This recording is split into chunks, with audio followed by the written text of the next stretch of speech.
Introducing the Lawnmower 4.0 Pro, a professional-grade groin and body hair trimmer designed to take your nethers up a notch. Today we'll give you some tips to fully take advantage of the skin-safe blade, soft touch grip, and a constant 7,000 RPM motor. Tap the power button once to turn on and once to turn off. Adjustable trimmer combs give you a range of lengths for a more customizable trim. Buzz it, fade it, or get creative, you do you.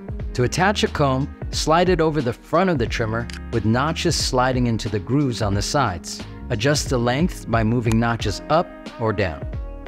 Once you start shaving, keep the flat side of the trimmer flush with your skin and maintain consistent pressure and speed for a smooth glide on your arms, chest, legs, and more sensitive areas. Quick press the multifunction button to turn on the LED spotlight and give those hard-to-reach hairs the attention they've been craving.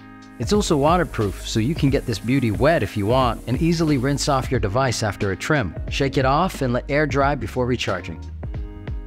When you've taken care of every last hair, plug your trimmer into the USB-C cable and take advantage of the quick charge option, or set yourself up for a full charge with up to 60 minutes of runtime. If you're on the go, press and hold the multifunction button for 3 seconds to activate travel lock and avoid any suspicious vibrations coming from your gym bag. Now you can shave confidently knowing your groin is in good hands. The Lawnmower 4.0 Pro Groin and Body Hair Trimmer by Manscaped.